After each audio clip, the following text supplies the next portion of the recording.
So the first question, Sir Yanis, is everyone knows trading is really stressful, right?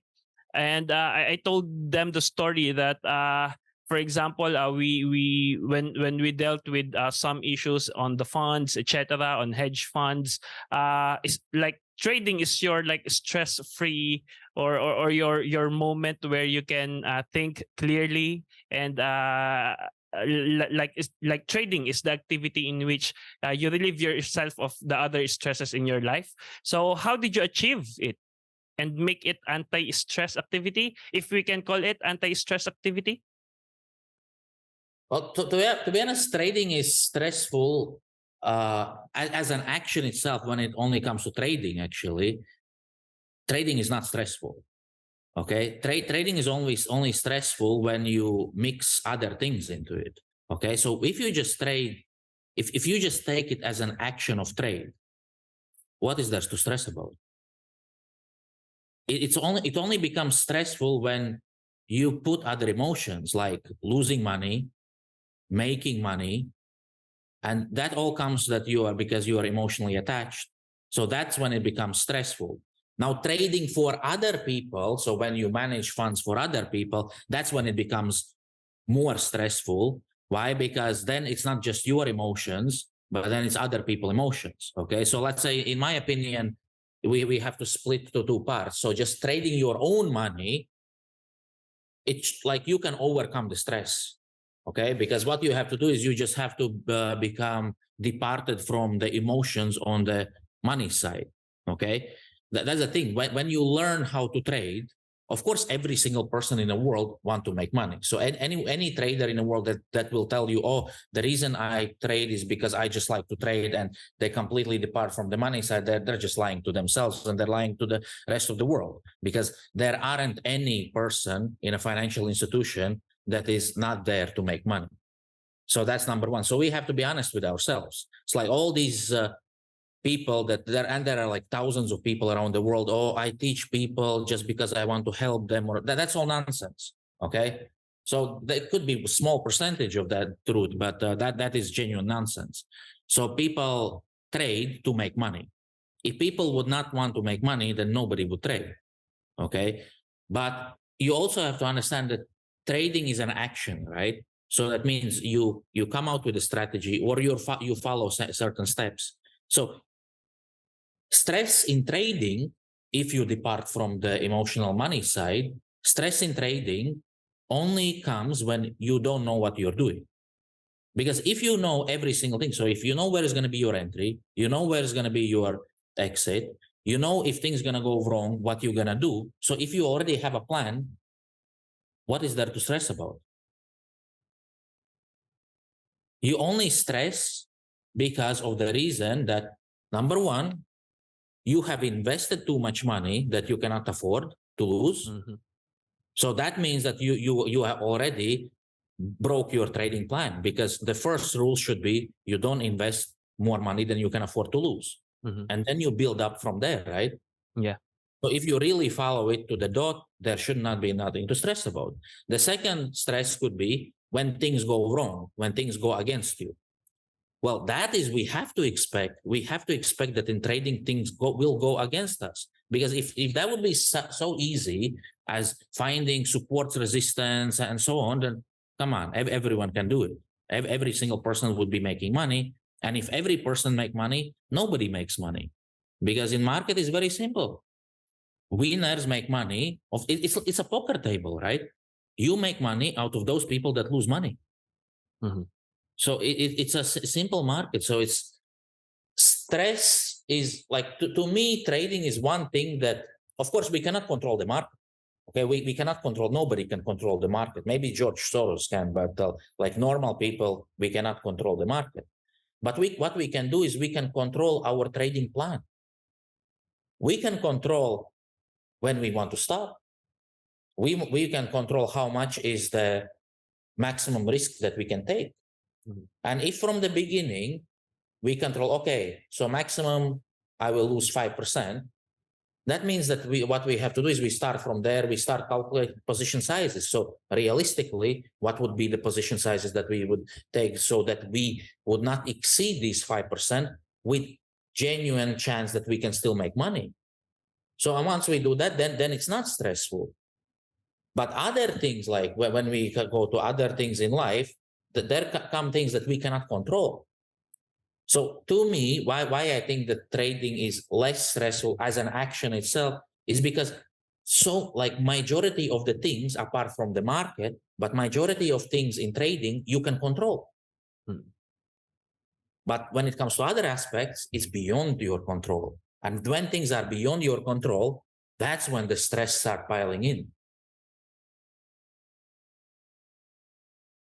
All right. But how do you do that? Because one of the questions or follow-up questions is, do you have like a daily ritual before trading, or Well, how can you like methodologically follow your plan?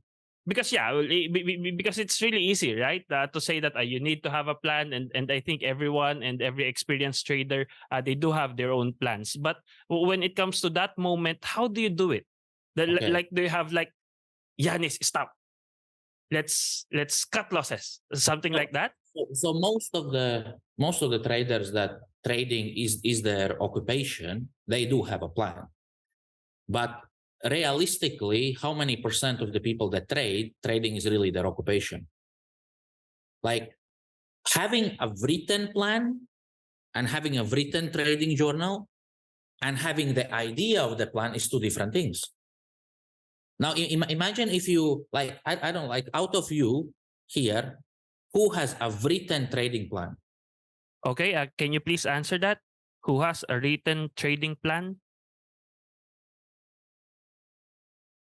Okay, Rowan, Mark Sakito, Mark Miguel. How about the others? 1, 2, 3. So 3 out of maybe 17.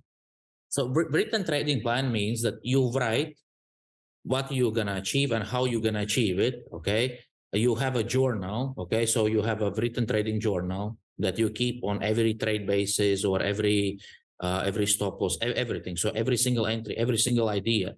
Okay, so having a trading plan and having a trading journal is very important. Okay, now the question is, once you have a trading plan and you write it down, how is it possible? Okay, then again, the only reason why would you not stick to it is because the emotional side. It's like being, if you build a house, you have a plan, you have a floor plan, right? Architect made the plan, and then a builder, what they do, they just engineer, they simply just follow the plan.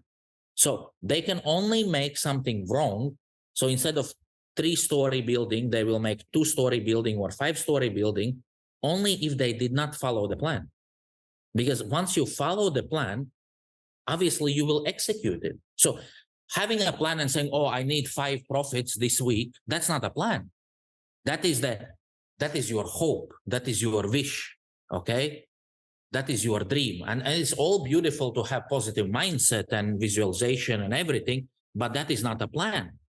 Having a plan means that you genuinely have step-by-step instructions how you are going to achieve something. Let's say for me, I don't have a plan how much money I have to make or how many pips I have to make or how many profitable trades I need. That's not a plan. A plan is, okay, if the price hits here, I will do this. This is going to be my exit point. This is going to be my, so that is a plan. Everything else is like your dream board. So you can put a Ferrari on your dream board and look at it every day, and maybe one day you're going to get it, but that's not a plan. But once you have a proper plan with everything, okay, so a simple plan needs 3 things, okay? So it needs entry, it needs risk calculation, and it needs exit. And that's it. And exit means on both sides, profits, losses, and then you have risk calculation. Once you have done that, and either you do it for one trade, for a bunch of trades, because like you can use 100 trades as one trade, right? Yeah, Or yeah. you one trade as one trade. So that depends on you, but depending on your trading style. But Once you have that plan, the only reason why you don't cut is because you start deviating from the plan. Everything else, rituals is what you do on daily basis is to keep you calm and happy, because obviously once you are happy and when you are calm, it's more likely that you will follow your plan. Okay, so that is just sticking to things. Okay, it's same thing like if you are in sports or fitness or any other activities in life. If you make, let's say if you are a professional basketball player, they became professional basketball players because they had a plan. Let's say every day in the morning, like how I'm going to be better, because every day in the morning 5 o'clock I'm going to go for a run. Okay, and then they stick to it. So then they stick to it. Okay, but first of all, they have to make the commitment, and that's the same with the trading plan. You make a commitment that this is what you're going to do. Does every single person will follow 100% that plan? Of course not. Like every traders, doesn't matter how long they've been trading, of course they will deviate a little bit at some point. Okay, because people are greedy. Again, that's where the emotions come in place. It's very easy to make a plan on an Excel sheet, but when you start seeing numbers, then you become greedy. And it doesn't matter if you trade 20 years or 50 years, the greed will creep in. Okay, so that will happen. Everyone one and it will happen. Then So you, does that still happen to you? yeah, definitely. So how do you control it? So for example, you're in that moment when you are like feeling greedy, like, oh, this will go my way. What do you do? Sometimes you don't control it. Sometimes you just follow it. Okay, that's why it's always good to have different trading accounts. Okay, because let's be honest, a human being is very vulnerable creature and very emotional creature. Okay, so a human being is not a machine. So that's why it's good to have different trading accounts. Okay, so let's say you maintain few accounts. One account, because you're emotional, greedy being, okay, and all of us are. One of the accounts, you allow yourself to deviate from the plan. Sometimes you will make amazing profits, and sometimes you will lose. And every time you will lose, you will remind yourself, that's why I have a trading plan, and that's why I follow the plan. Oh, so it is a mistake for traders to have just one account. Definitely. Because again, I don't know any single trader in the world that can follow their own plan 100% every single time, because that's why we are trading, because we want to make money. And every single time when you have the idea, wow, this is the time, because every single trader has this thing in their set, this is a once in a lifetime opportunity. This is my shot. This is how I'm going to get it. If you're going to risk your one account on that, and that's all your money, you're done. But if you have a separate account, okay, this is my hanky-panky account where it's like, I will let my dream board work on this account. Sometimes you make money and you're happy about it. But every time you lose, you will understand, this is the reason why I have a plan. This is the reason why I have a plan. Right. Okay. Oh, was that clear? Was that Like, insightful, guys? imagine if you are in sports, like, and you have like top tier athletes, like, or actors, let's say like The Rock, right? Dwayne Johnson, like he's like in his 50s and his physique is amazing, and he still have one cheat meal a week. Yeah. That's true. I've seen that interview.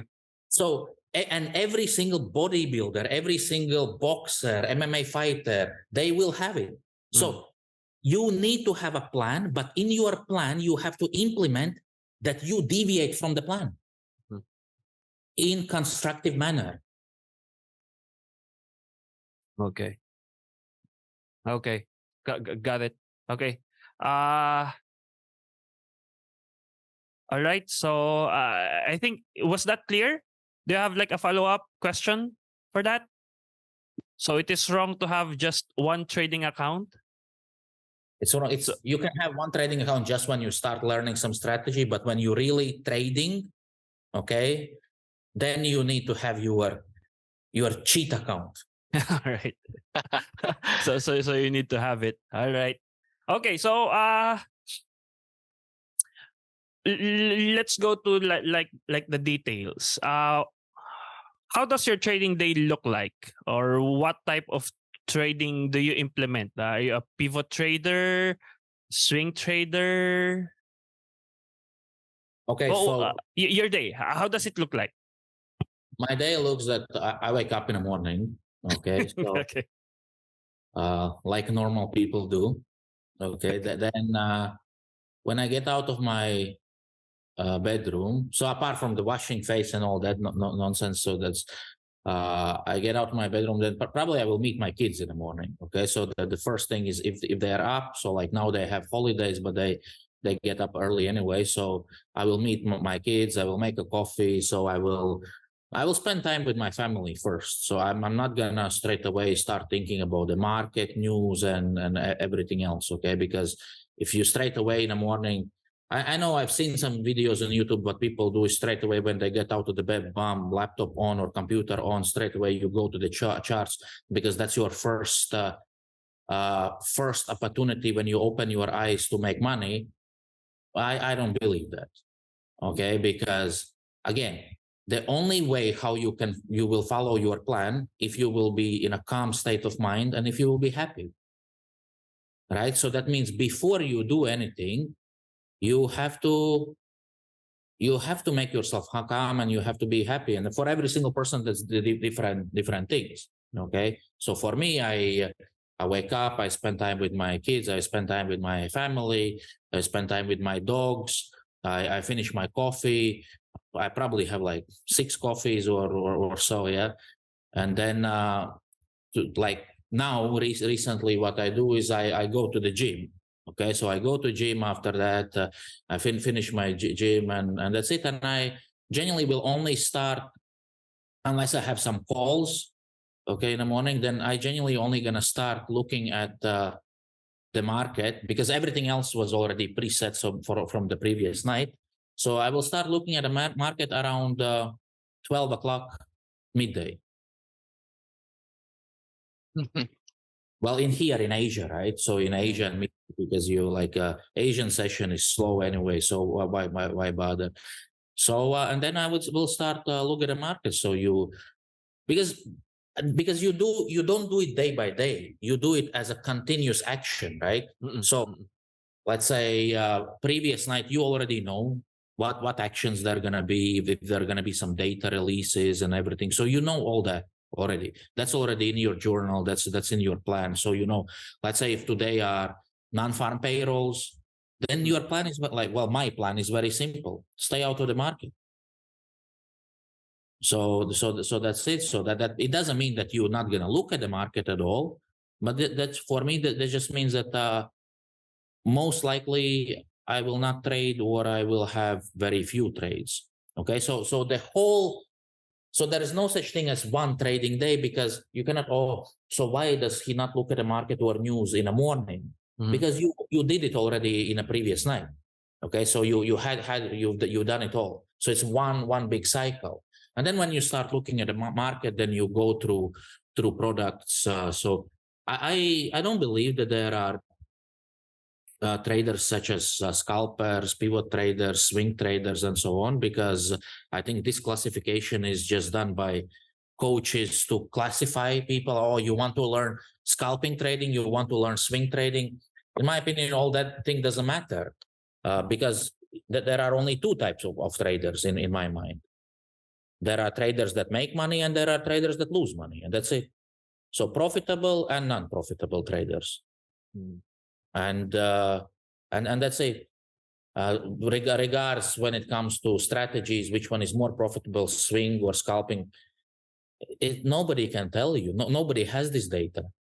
Like anyone that tell you, oh, you test 100 trades and then you will backtest your strategy, that's nonsense. Backtesting 100 trades in a ranging market or in consolidating market, two different things, and you will get two different results. So you just have to understand market. You just have to understand charts, and that's it. And once you understand market and charts, then it's regardless what type of strategy you want to scalp or you want to swing. Every swing trade could end up being as a scalping trade, and every scalping trade could end up being as a swing trade. It just depends. What's the difference between scalping or pivot or and swing? It depends the target and the risk, and that's it. The beauty of trading is you can modify your risk because you can do partial closes, right? Yeah.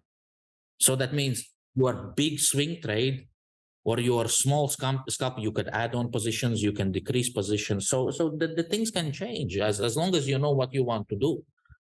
So my day is fairly simple. Like I said, in the morning, family, then I go to gym, then I will look at the charts, markets, do some plans uh, on top of the previous day. Okay. And then it will really depend if I will have some calls and emails and Zooms and so on. If not, then it's just looking at the charts, talking with the team, okay, talking with the team and trying to find the best entries. And that's it.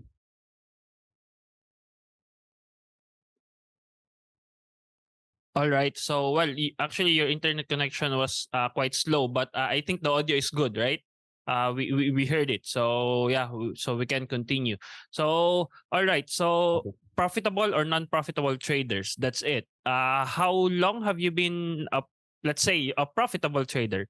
How long have you been a profitable trader?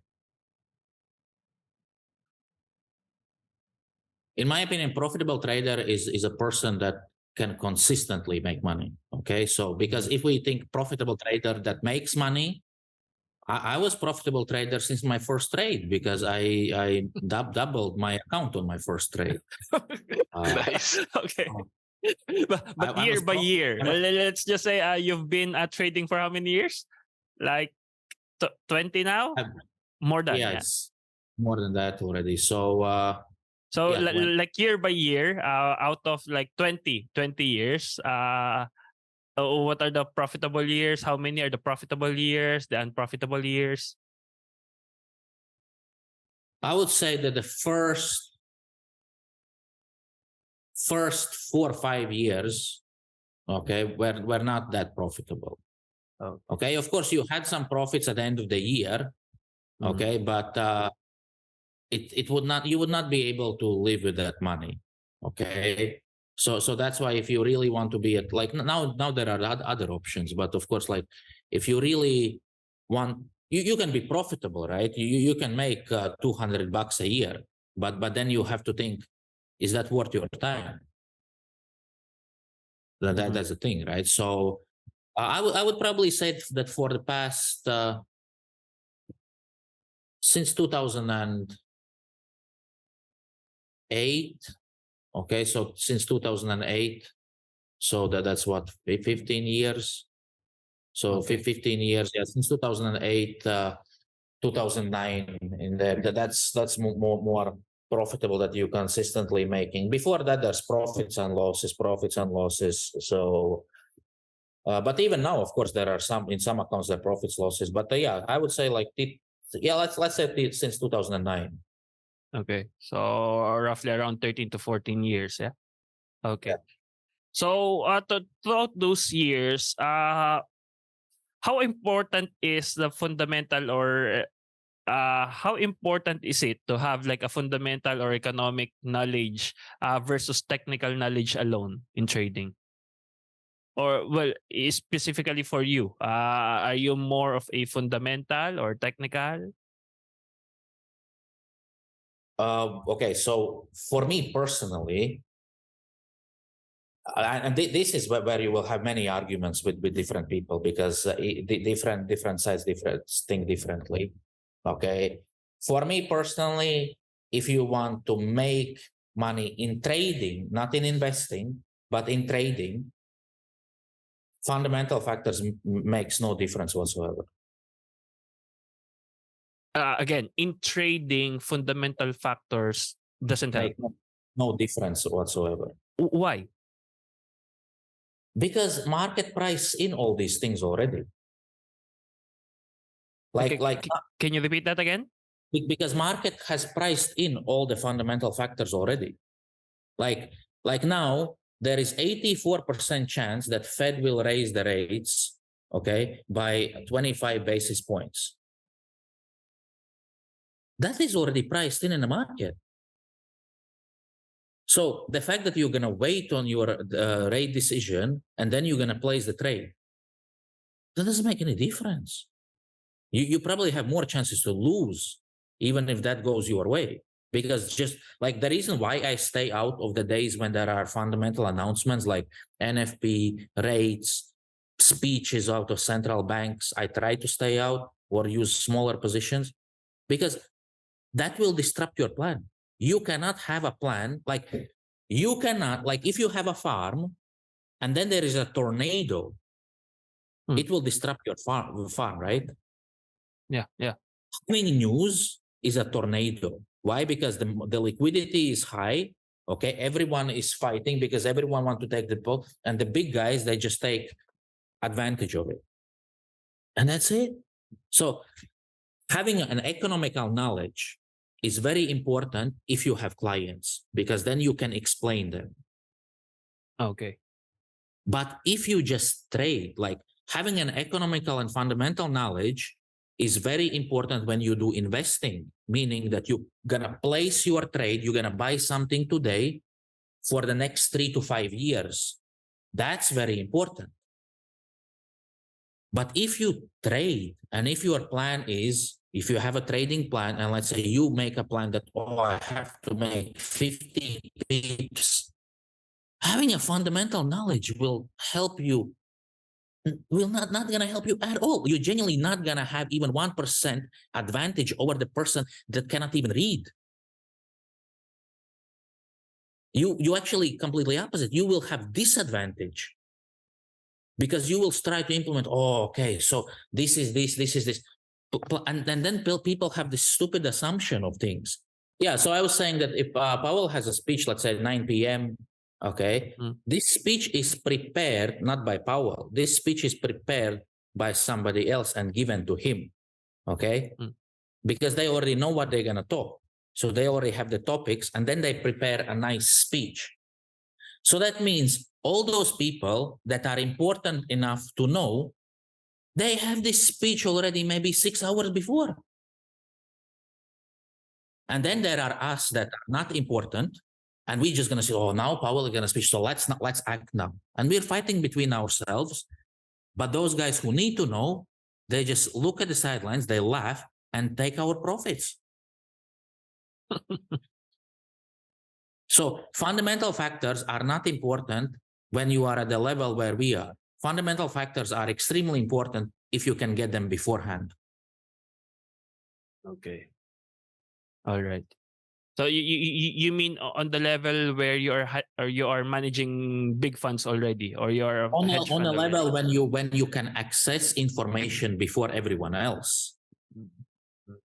Like if you are BlackRock, okay, like this. Like this very good example is Bitcoin ETF. Bitcoin ETF has been declined how many times? For hundreds of different companies. BlackRock is the biggest and baddest money manager. So do you think, and they have impeccable record of getting their products approved by the SEC. So do you think that they would just blindly go and apply for the ETF, or they already know that they're going to get the ETF? Yeah.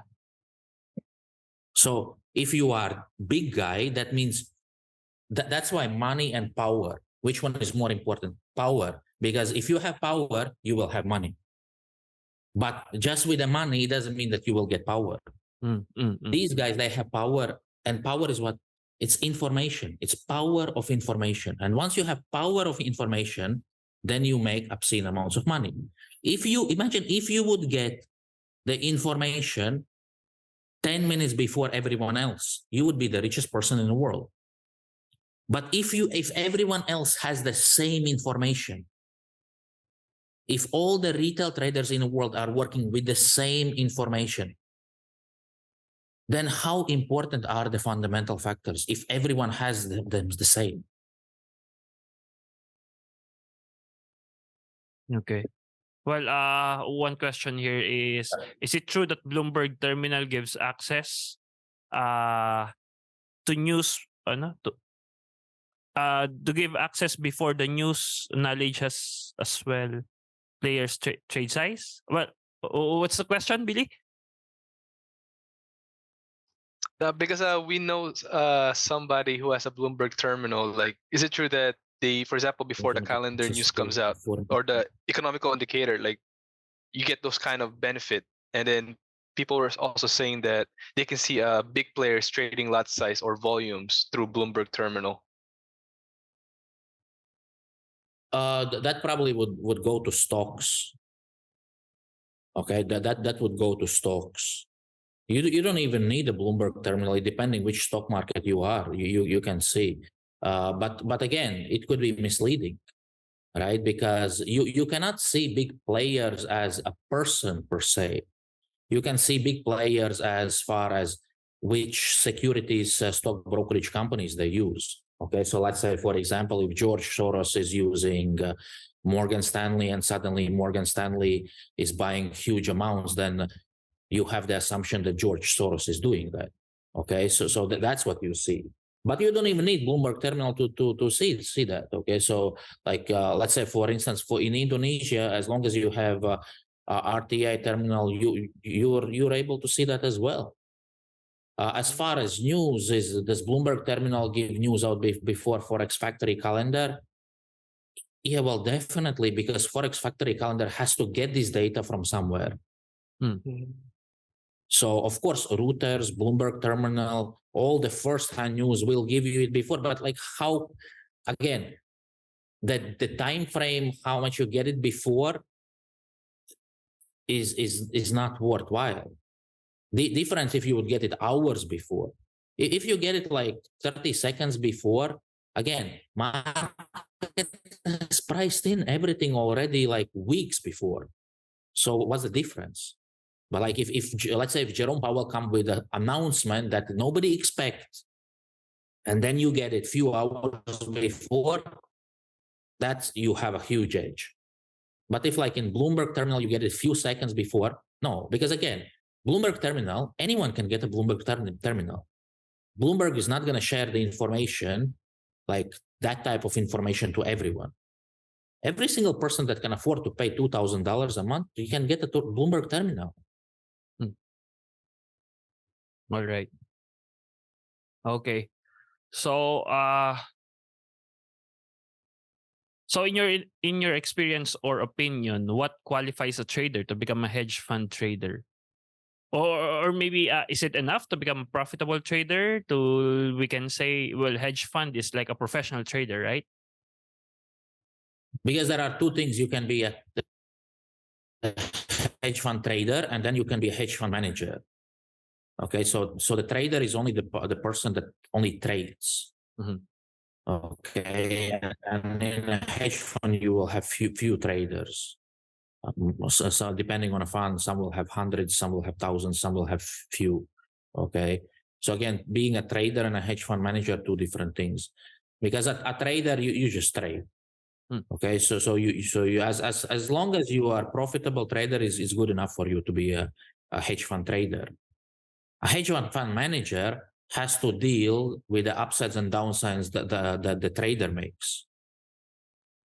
Okay, so a trader, again, being a trader is just a job, okay, that you just do. Okay, so let's say if you're a trader in a bank, it's very straightforward. You have your risk exposure, you know how much money you can lose, you know how much position you can allocate, and that's it. And it's a numbers game.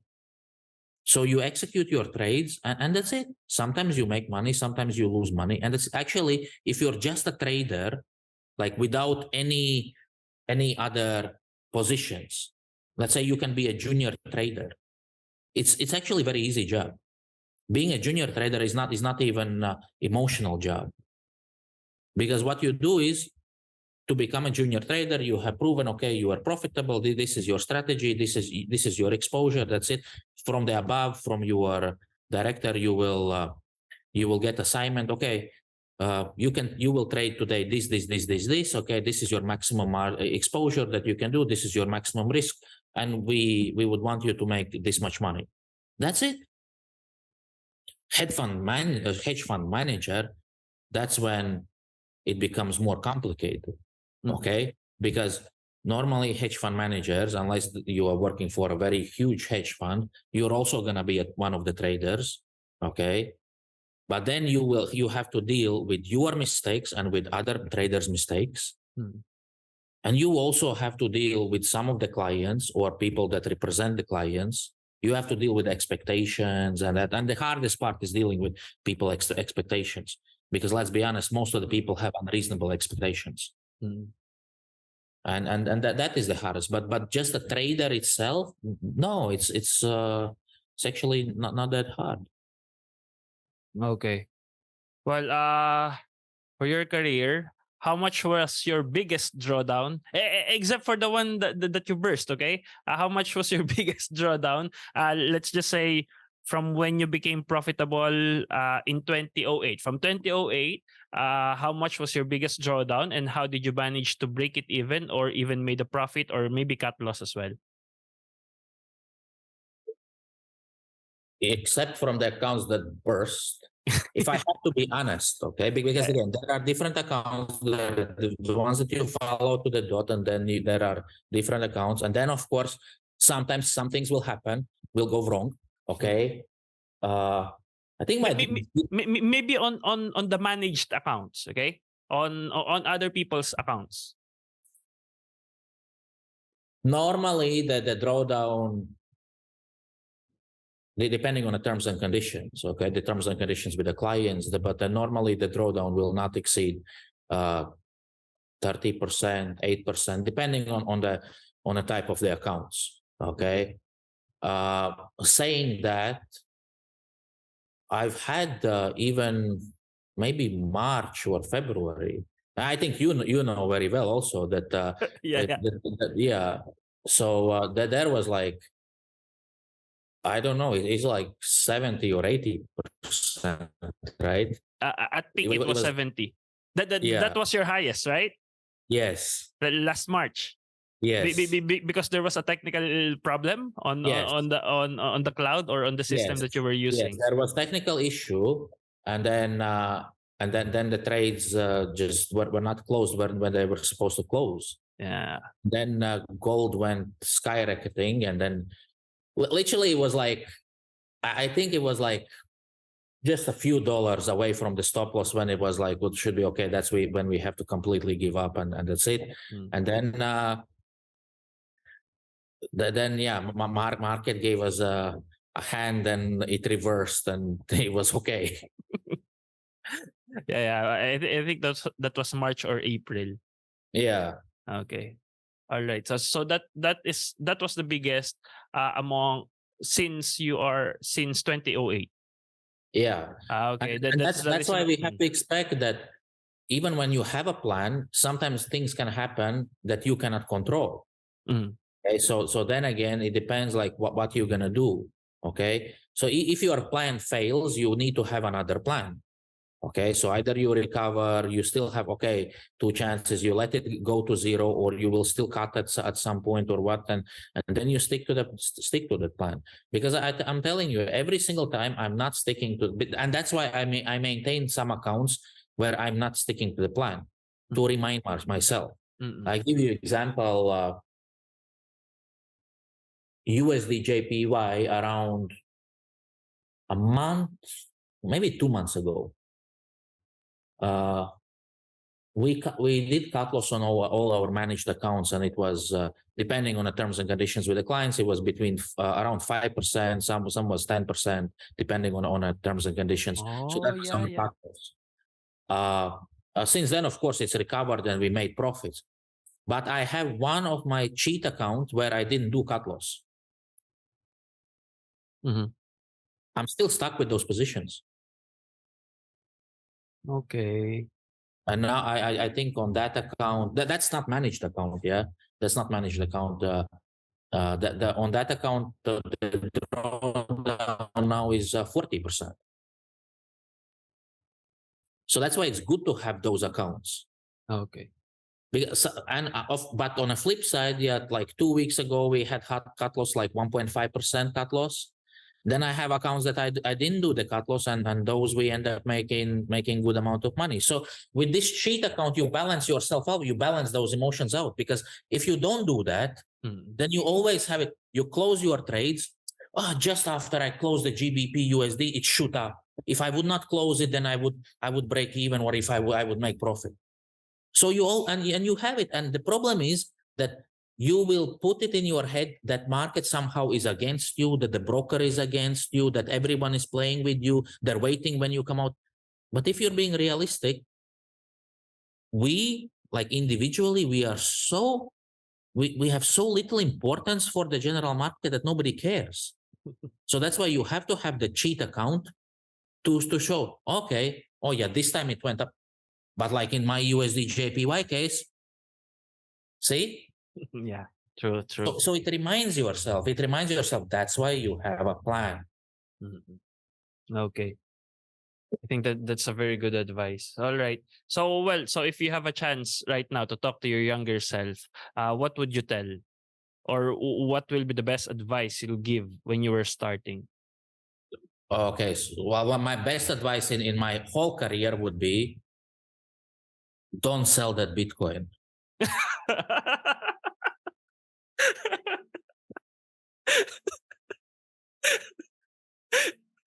All right. That is one of the things that I really regret. Okay, everything else is just apart from some other things. Of course, if I could go back in time and I could, don't do this or don't do that, yeah. But when it comes to trading itself, then yeah, the biggest thing is like, yeah, don't sell the Bitcoin, because. But then again, probably if I would not sell the Bitcoin, we probably would not talk anymore. Yeah, true. So, yeah, but I would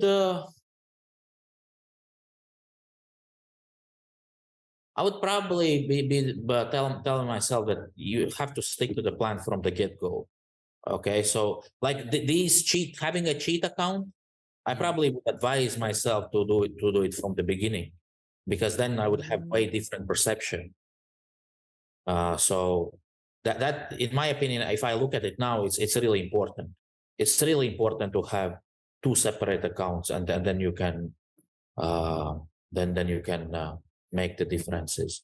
And another thing is, initially when you make a plan on your trading account, especially in the beginning, you are doing it as an Excel sheet. So you think that, like, when you count compounding and everything, you do it in Excel, and you think that it's gonna be that way. And I would tell myself, Yanis, stop wasting time. Market is not an Excel sheet, so you will never have exactly the same ratios and everything. So I would just say, instead of spend time to really understand the market, instead of putting Excel sheets. Okay. All right. But regarding the advice that you can give to traders who are starting out with little to no financial means, what would be like the best advice for them? You really have, first of all, you really have to think about it, okay? Because you have to think what genuinely you want to achieve. Do you just want to trade just so you can boost your own income and your own account? Well, that's one thing, okay? But if you really want to be a trader and do it for living, you really, really have to think about it very, very hard. Because everyone, when they look at YouTube, everyone wants to be a trader, okay? But you have to be realistic, okay? You genuinely have to, number one, the best thing what you could do is be honest with yourself and think about things, okay? Can you live, let's say, the different people have different monies available, okay? So if you just want to do it as a hobby, which is, I think it's wrong, because trading as a hobby will not work out. better go fishing, play video games, or something that you're not gonna lose money. Or like gambling cannot be a hobby, right? You cannot go to casino. Oh, my hobby is going to casino. No, that's addiction. Okay, so same thing. Trading cannot be a hobby. You can trade on your free time, okay, or you're gonna be a full-time trader. Now, if you want to be a full-time trader, you have to find money. Because let's be honest, you're not gonna be a full-time trader if you have $10,000, because you're not gonna be able to support yourself. And if you're not able to support yourself with the income, how on earth you're gonna be a full-time trader? Because all the time you will have, I need money. So how are you gonna stick to the plan? You cannot stick to the plan if, I need $3,000 this month. So really, you think you're gonna make 30% a month? Unrealistic. Okay, let's be honest, it's unrealistic. People expectations are genuinely unrealistic. Realistically, what can you expect from trading over a long period of time? Is somewhere between 1 to 10% a month. That's the realistic expectations. So that is the range. Everything above that is unrealistic expectations. Genuinely unrealistic, and you won't be able to achieve, and you will just hurt yourself. So once you know the numbers, then you have to understand how much money do you need to live. So if you need $2,000 a month to live, that means realistically you need capital of 150,000. So your first thing, if you think about it, means I have to get 150,000. So how are you gonna get this 150,000? You can work hard, or you can start trading for other people. Now, if you start trading for other people, that means you have to prove your skill first. Okay, and then you have to think, okay, so how I'm gonna prove my skill? But everything is about time and consumption, right? You still have to think if it's gonna be worthwhile. If you trade for other people, the question is, if you're gonna make 2% a month, how much you will get out of that? So that means you need more money now. Now it's not enough with 150,000. Now you need 500,000. And only then you can trade for a living. And then you will make the $2,000 a month on your profit sharing. But you have to think, will it be worth it? Because now you will be spending 8 to 10 hours a day. You will do trading, and you will also deal with the client. So now you think 500,000 is not enough. Now I need 1 million. So that's what you have to think. Every person have to be honest with themselves, because it's not enough just to learn how to trade. Anyone can learn how to trade. The thing is, what you want to achieve with that skill, with your knowledge, what you want to do it. Everything is beautiful if you have money. But if you don't have money, that's where the problem comes, because you could be the best trader in the world without access to capital, and you still cannot be you cannot trade for a living. So there are many factors that you have to think. So, okay, so you will spend money to learn to trade. Okay, what then? What's the next thing? That's why the prop trading companies are so popular now, because people think with a small amount of money, they have access to the bigger capital.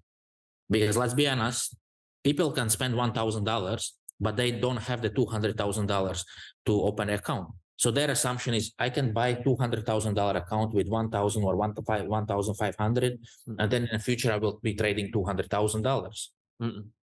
So that's the thing. So now the planning is easier, but then realistically, how many tries you need to get the 200,000 is probably like five times.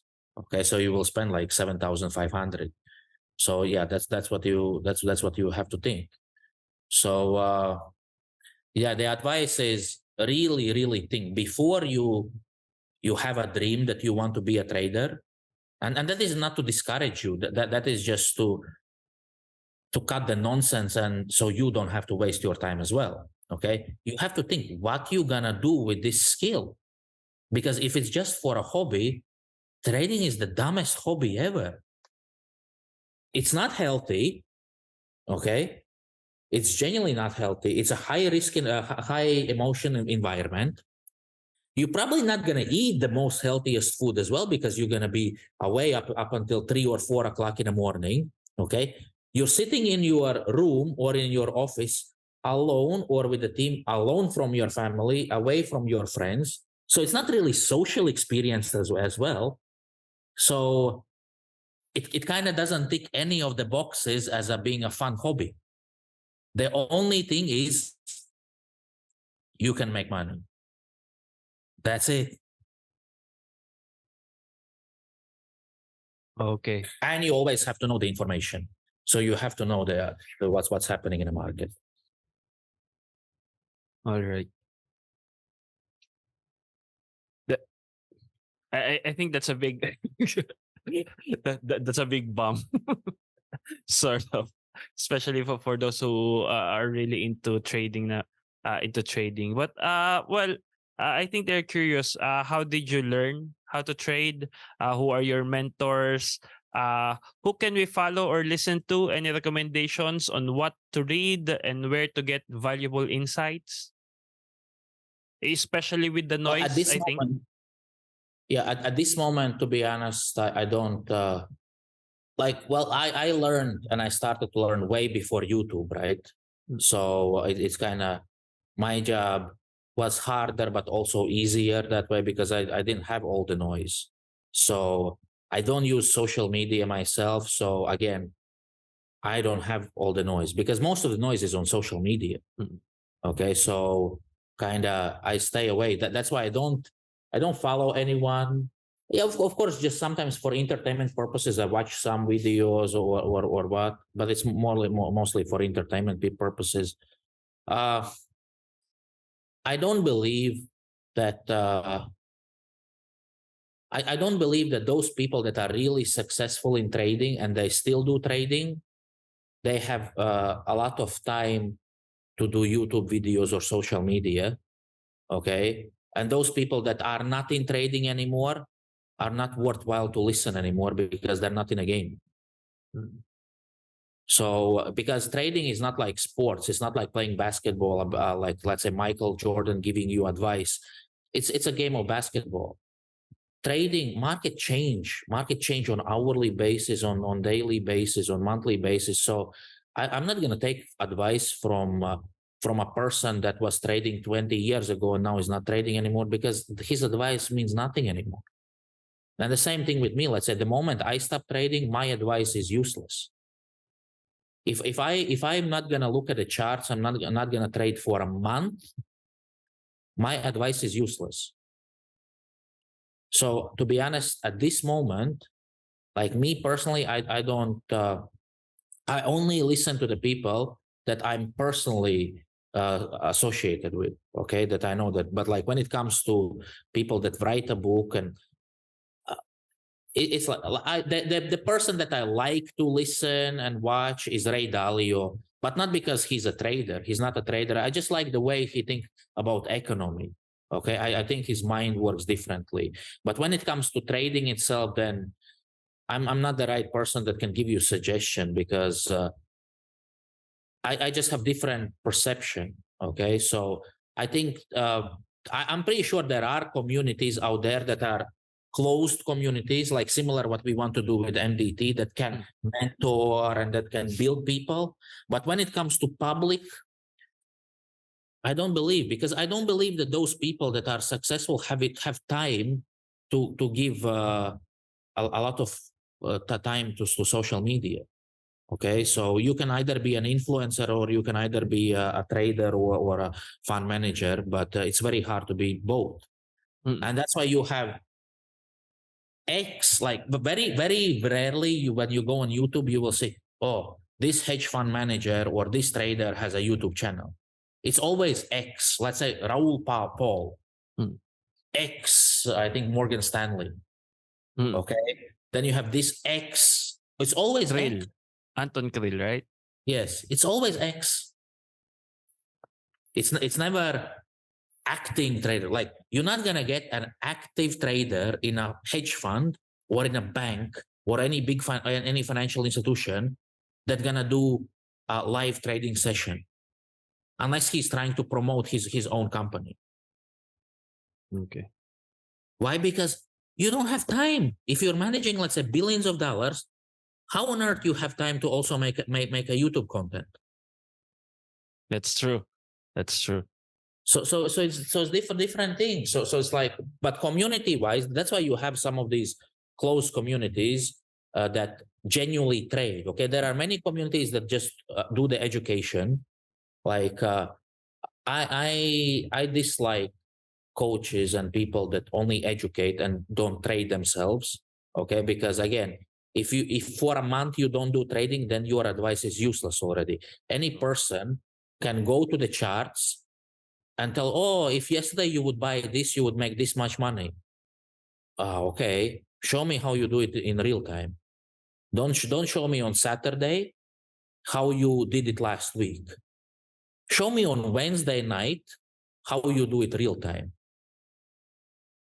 So that's the thing. So listen to those people that show you real time. Stop listening to everyone else. Oh, this is my account. Take a screenshot. So see, I took this position. Nonsense. I can open 20 demo accounts. Okay, I can deposit $1 million in my account. Okay, then I don't do any trades. I can see my account is 1 million. Then I can open 20 demo accounts, take the screenshots of profitable trades, and this is how I made $1 million. And then I can go on Instagram and just keep doing it every single day. Agree. Okay, so what is your biggest aha moment So in your trading journey? The biggest aha moment is that you cannot take the trading as an Excel sheet. So okay, so don't use fixed stop losses. Okay, people have, oh, so how many, like for the how big I'm like how long and how often I've heard also how many pips stop loss is the best stop loss. That's a nonsense question. Okay, especially now how market moves. Like you have to, it all depends on the chart. But now you have to understand one thing. Most of trading nowadays is already done by AI, and AI understand human behavior. So AI already know where you put your stop loss before you. So what have to do is you just have to put your stop loss in different place. So let's say before you would use previous highs and lows, and let's say put 5 pips above the previous high. AI knows it. Okay, so that means AI expects that that's where most people will stop out. Okay. So what we have to do is you have to think about it, and you have to put your stop loss above that level. Okay, so when you put it above that level, that means all your position sizing has to be recalculated. So that is the thing, because if you just follow, okay, like if you go to YouTube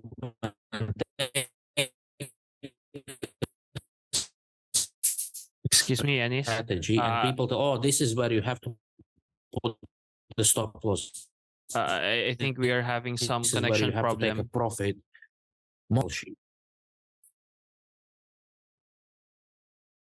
Wait, hello? Yeah. Hello? Yeah. We can hear you now. Okay. Yeah. So the biggest aha moment is if somebody tell you that you have to use fix 10 pips in nowadays, okay? Like 2014 was very different, but like now it's not gonna work. So it has to be a aha. So because market changes, okay? So that means your stop loss and profit levels also have to be changing based on a market. Okay, so you don't have a straight line.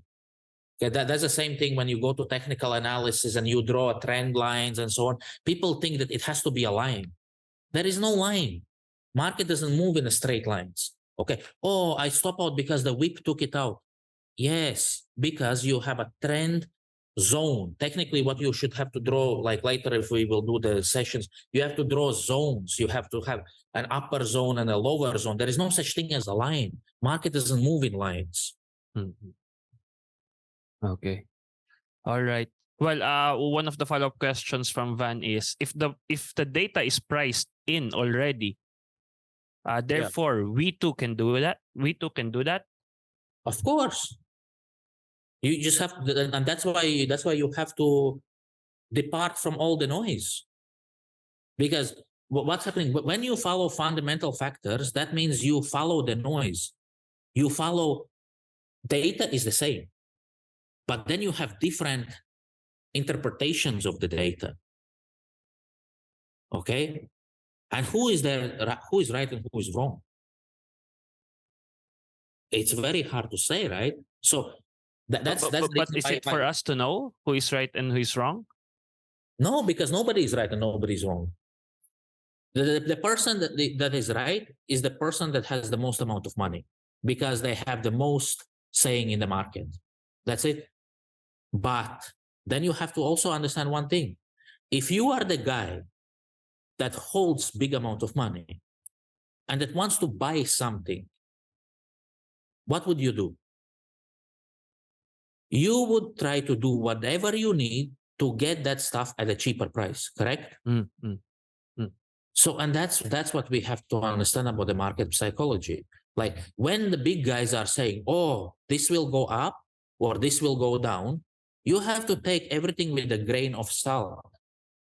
And you have to understand what is the underlying reason why they have to tell you this. Because they want to manipulate the market. They want to get in, like Bill Ackman, very good example. Before COVID, what he was doing, like when he was telling a lot of nonsense, market will drop, blah, blah, blah, blah. But behind what he was doing, he was buying. Okay, so he created distrust in the market. Everyone sold, and he was buying, and then he made obscene amount of money. And there's the same thing in trading. Like doesn't matter what product you trade, gold, forex, Bitcoin, stock. It doesn't matter. You have to have the understanding of the market psychology. Like why would Warren Buffett tell you that he will buy something? Warren Buffett don't tell you that he will buy something. Warren Buffett only tell you that he will buy something because he already bought it. And now he needs you to buy it as well, so the price will go up. Why Warren Buffett says, oh, I would never buy any something like that? Because he wants to buy it at a lower price. True. And that's why all these big guys, they go on the news and they talk, not because they want other people to make money. They have to move the market. It's a very old strategy and people have to understand it. Okay. Like that's classic big money manipulation move, right? Yeah. So okay. So since at least for now, can we say that you're still on the retail side of trading? You. Yeah. Are you still with us? Are you still with the retail traders? I mean, I'm not sure. Like on the level, are you still on the retail level? Yeah, I would say that anyone that again like being on a retail level or on a big money level, in my opinion, is the information. Okay, because like even with maybe even with $500 million, but if you have extremely good connections, you probably can be on a big money side. But yeah, to me, maybe sometimes I get some information, but it's not. Again, all the information that you get also, depending on the sources, also you have to take with a grain of salt because it could work both ways. Either it's really good information or it's misleading information. But yeah, I would say 97% of the companies that are on the retail side, and there's only 3% that are on a big money side. Okay, so well, since you're saying that you're still on the retail side, what has been your edge during the past few years, which resulted to you being consistently profitable? Running different accounts at the same time. Okay, because like I already know, like if the approach that we are doing now, you can see if it's slowing down. Okay, so that's why what we do in company, we run different setups, different strategies at any time. Doesn't matter if it's demo account or live account. Yeah, cent account or what, but we run different accounts at any single time, and then you have the data. So instead of, oh wow, now my strategy is not profitable anymore, what I'm gonna do? Okay, so you already have a data, you already know, okay, so this is happening. So that is very important in my opinion. Staying out of the market is important.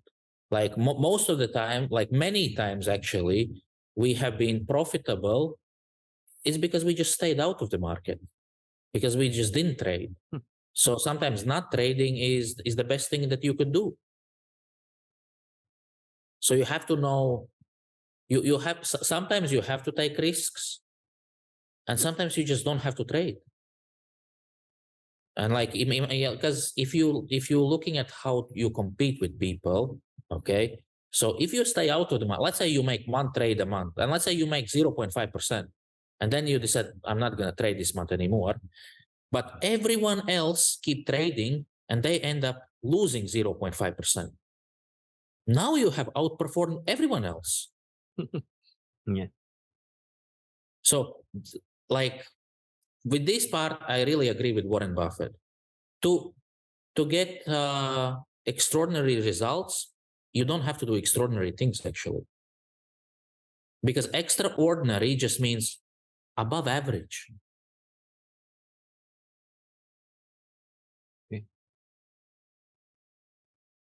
Agree. All right. So do you have any other question? Okay, so for today's session, this just a Q&A session, but in the future, MDT together with iPro and Algo is planning to have like the charting sessions, right? We'll Like have the live. charting sessions. We will have also a better setup and so on. Because like, Yeah. I told you, I'm not really tech savvy when it comes to setting up things. Yeah, so like next time I will have my team here already and everything, so they will set it up for me. All right. Yes. Will we be invited for future sessions? I think Sir Rowan or Ma'am Rowan will be updating you as long as you have signed in on this Zoom link. Then yeah, in the future. Also, we'll be having like updates on the MDT sites and. But just charting sessions we don't do on weekends, yes, right? yes. Oh, definitely. We don't want to be exactly the same like what we just discussed, right? Yes. Yeah, true. I have a follow-up question on if we're gonna be doing charting. It's about the since you mentioned earlier that everything is mostly AI run now, so the market is being run by algorithm since everything is priced in, right? Yeah. So that means that since it's algorithm, we can figure out the algorithm if ever it's possible. Is it? The thing is that there are higher chances that algorithm will figure out us before we figure out algorithm. That's why it's AI. It's artificial intelligence, because AI learns from itself. So that's where the misconcept goes with people, because people think, oh, I'm gonna use a robot in MetaTrader and that's AI. No, that's not AI. That's expert advisor that is pre-programmed to do simple action. Okay, that's not AI. Now AI is artificial. AI is like in trading. I don't know. I don't think that AI is already smarter than the best minds. But generally, like in other aspects, if you don't look at trading AIs, but if you look at other like behavior AIs, they understand people more than people understand. Like if you look at the AIs that Google and Facebook have, the guys who made those AI, they already don't understand those AIs anymore. They already have their own brain. They already do they already live their own life. And that is the danger of AIs, okay? Because they genuinely evolve way quicker, okay? So especially when you will, if you combine it together with, what's the name of this, quant computing, yeah? With quant computing. So when you will combine AI and quant computing, that's when it's going to be quantum computing. Yes. So that's going to be when the problem comes, because AI is just going to be as strong as the as the brain, not as the brain, as the mechanism behind it, right? So if it's run on a normal computer, let's say it's how many faster, but when it's going to run on quantum computing, it can work different problems at the same time. Okay, like now AI, what it does, it solves one problem, then moves to another. But in a quantum computing, it can work on different levels, different problems at the same time. It's not happening yet in trading, but in the future it will. So what I mean is we don't have to figure out the AI. We don't have to know exactly logic. We just have to understand that AI can figure out what we do on the major scale, not just what we personally, but on a major scale. So that means what we have to do is we just have to do slightly different. And that's it. So once you can be slightly different, okay? So if we know that 83% of people that trade lose money, that means that you just have to do slightly different than 83% of people. So if everyone says, oh, you have to stop loss here, well, maybe you do the deviation by 20 pips, and then you already not going to be in those 83% of people. Right. Just another follow-up with this question is that since you said earlier that it's much better to take advice from someone who's trading until now versus someone who's trading then, because the market continues to evolve, right? Yes. And like when, for example, when a certain strategy or a certain trend in trading becomes popular, it will become obsolete later on because the AI will figure it out to use it against people. Yes. Kind of like how back then support and resistance was the bread and butter, and now it's becoming a stop loss hunter. Yes. Right? That's correct. Dang. Like even support and resistance, you still can use them and you still can be profitable, but it's different supports and resistance because there are so many different supports and resistances.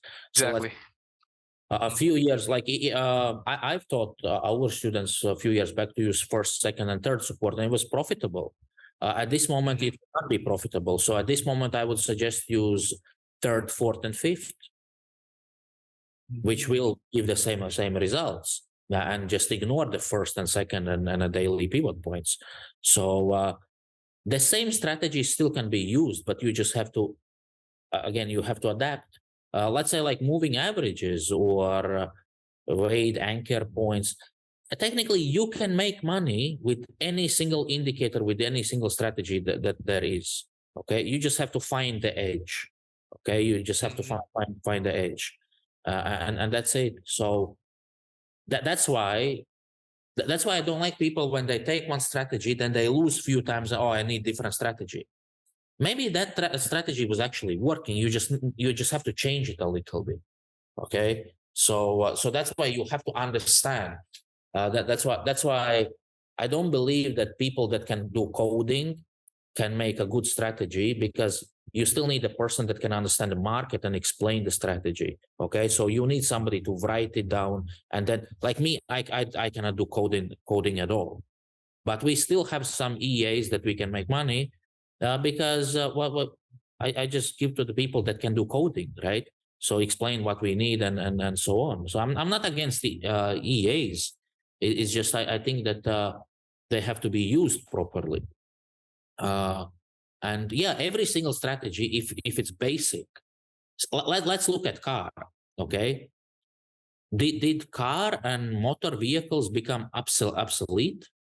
No, but would you still use the first car? No. You add on it, right? So people just made it better.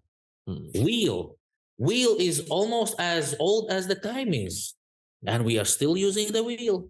But then again, if you compare first wheel and current wheel, is way different. And that's the same thing with the trading strategy. Of course, sooner or later it's going to be obsolete, but you still can tune it and it still can work.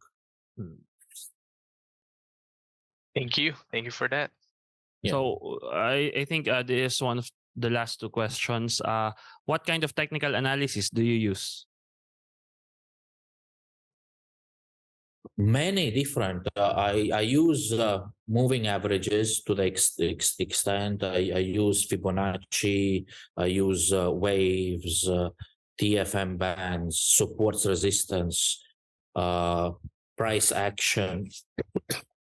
Many different things. It's like I don't think there is one thing that works, another thing that doesn't work. There are just mixture of things that you have to learn how to mix together. But you cannot say which indicator is the best. Different indicators also going to have different success rate in different market sessions. Like me personally, I'm not particularly good in Asian session.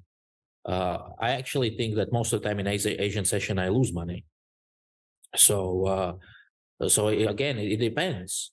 So it depends. It depends what you try to achieve. But I think every single indicator out there and every single technical analysis approach, there is a benefit.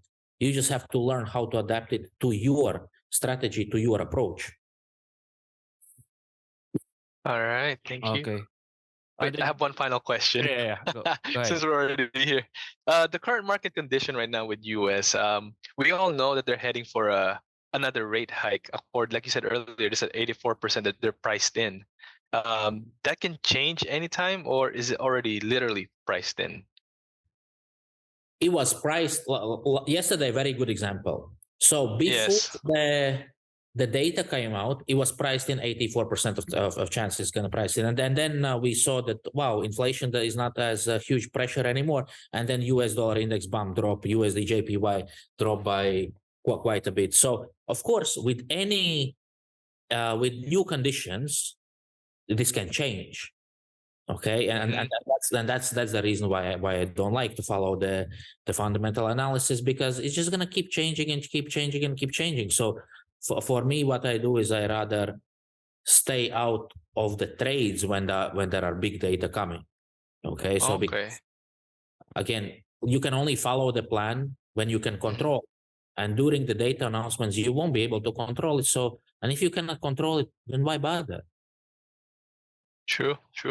And there are many factors, like let's say suddenly on Monday morning or Tuesday, BRICS announced, bam, now we have our currency, which what they've been planning for years and years, but let's say suddenly now they have.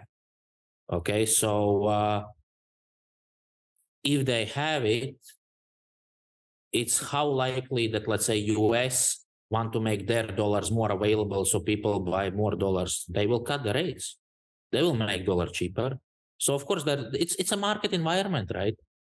So that's why I'm not saying it's not important to know. Like, it's very important to know generally what is happening.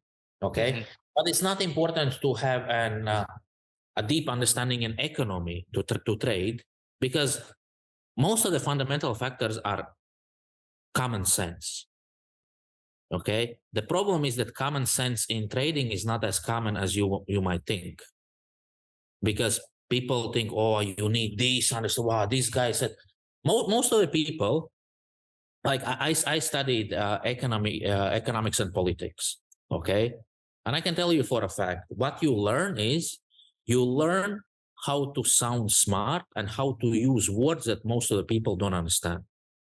That's what you genuinely learn, and that's it. Because everything else is just simple common sense. Hey. Wow.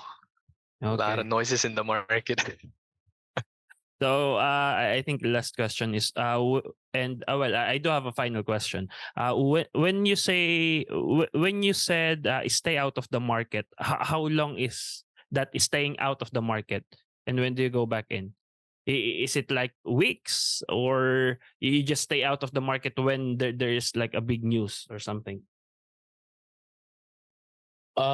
So what happens is every single trader will hit a losing streak at some point. Okay, so when I hit a losing streak, I try to stay out of the market until you regain the confidence. Okay, and that's going to be very different for each person. Okay, so for some people, well, definitely it would be for at least a day. Okay, that's when you hit a losing streak. But when it comes for the news, okay, I would try to stay out of the market like on those days when they're like depending, like if it's a US news, okay, then maybe I would trade Asia session, but because I'm not particularly good in Asia session, so I might better just stay out of the market. Okay, so but when it comes to speeches, okay, if it would have, let's say, like Powell's speech, unless if like he's speaking every single day, like in the last week he was speaking like 3 days in a row, then yesterday's speech was already not important anymore, so you just like ignore it. So you have to have some common sense, because you think, well, they have this central bank summit in Europe, they all been talking for a week, and then you have Friday. So is there something new that he gonna say? Most likely not. So then you just use your common sense. But genuinely, I would try to stay out at, before it was 2 hours. Now I would say 4 hours before the announcement or before the speech, during the speech, and then 4 hours after. So basically what you have is you're looking at 10 hours. And that's the reason why during the big announcements, I just try to stay out for the whole day, because 10 hours is already almost half of the day. Okay. All right, true. But Well, if you have a losing streak, then yeah, it's very personal, because you have to get back. You have to prove yourself that you're ready to go back. The worst thing that you could do is you have a losing streak and then have assumption with the next trade you will recover what you lost. Okay, yeah, that's true. Okay, this is my last question. Since most here are, they're quite profitable traders already. They do have their own prop accounts, and as what you've said, if you want to make trading a profession for a living, you need funds, right? Now, Yes.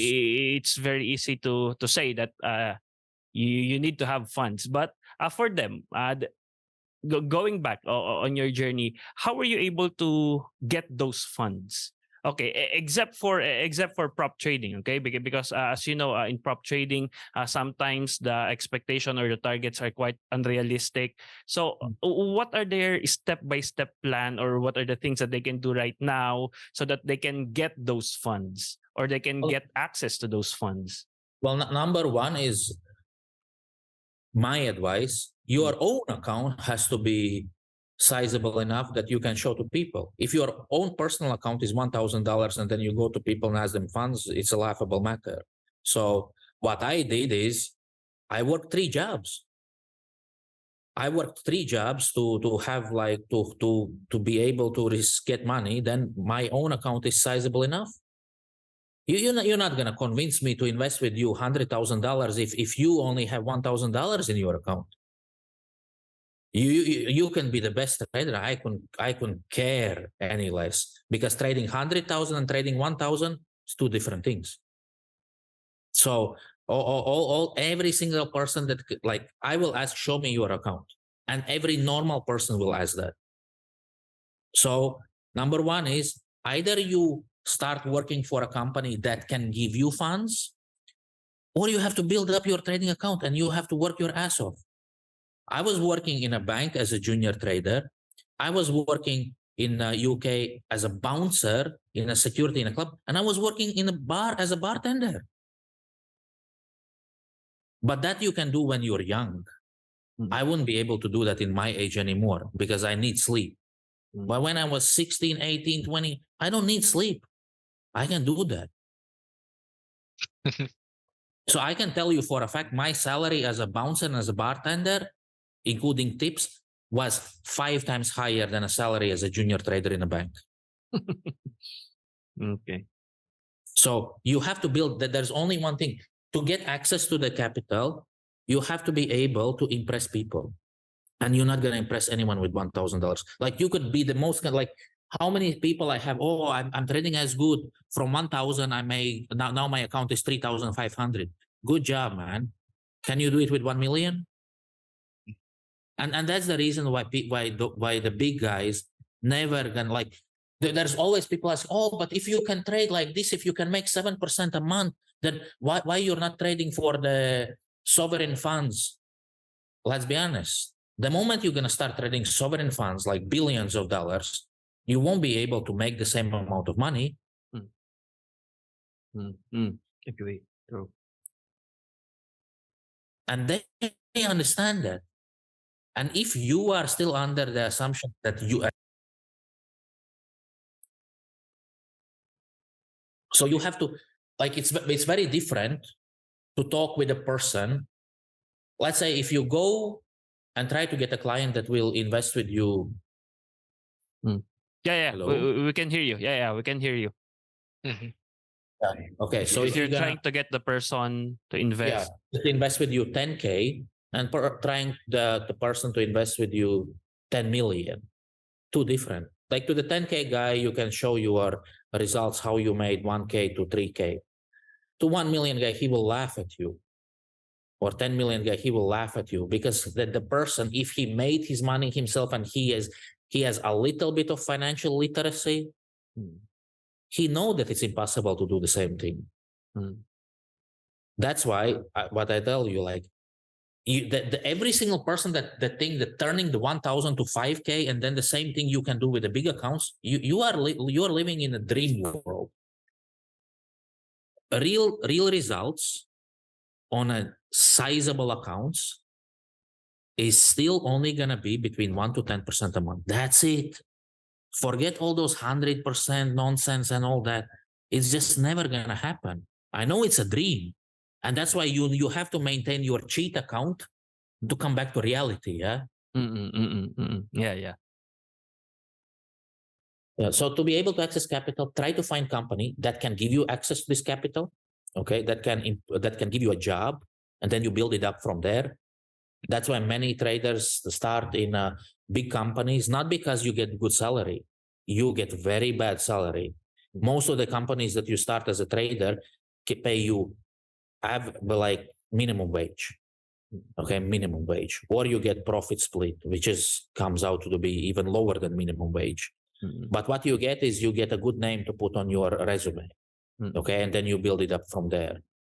Or you try to build up your own personal account. Okay, and then you try to get clients from there. And nowadays, of course, you can go the third aspect, try to build up social media and try to do the nonsense and spewing nonsense and showing off that you will have Ferrari, which you never earned from trading in the first place, but you did some marketing. Okay, true. But of course, one of the goals of MDT is like to establish a prop trading firm so that you in your company you can find your own quality traders, right? So for Yes. just a brief answer. How can they like impress Yanis? You. How can they impress you so that you can choose them as one of your traders in the future? For me, consistency is more important than the result. That's why I genuinely I don't really agree with the majority of prop trading setups that you have to reach that target, but that they do to basically just get rid of so many numbers because they have like thousands of people coming a day. But consistency is more important than the results. I would much rather employ a person that can only make like 20% a year, but don't have drawdowns, that only has like 2% drawdowns, than a person that can make 100% a month, but have 50% drawdowns. Okay, so to me, the consistency is like having that stability. So yes, the idea is of course that having a prop trading company with our own funds, because we can bring clients in. Okay, we can bring funds in. Okay, so and then the idea is that those people can trade.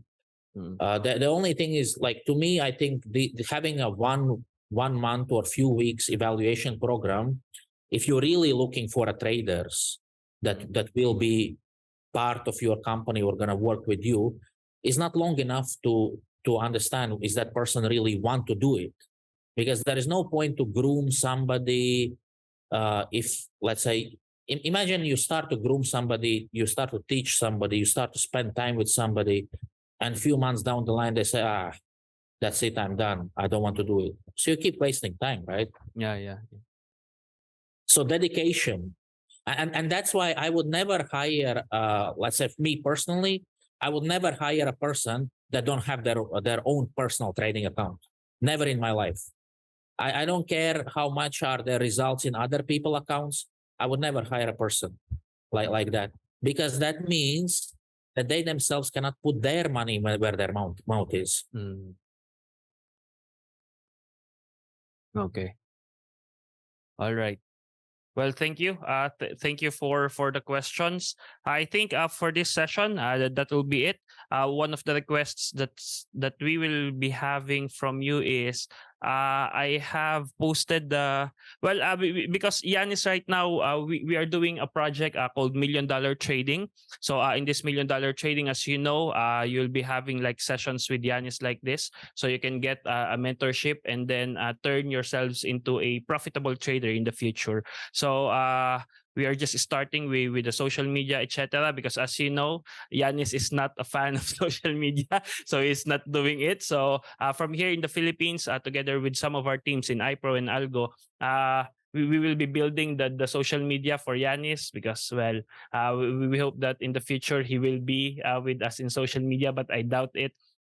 So so can you please like put a review on your experience, just an honest review on the experience on this session, because we're planning to do this at least once a month, because as you know, Yanis is doing a lot of things, hedge fund managing, trading, etc. So we'll try our best to do this twice a month. But I think for trading, it will be once a month, and then like a quarterly or a monthly market review once a month as well. So at least for now, that is the time that he can commit on this $1 Million Trading. So thank you, Yanis. I think yeah. So, they do have some questions about fundamental analysis, etc. How you are using it, but maybe that is a topic for next time when we are in the live market already.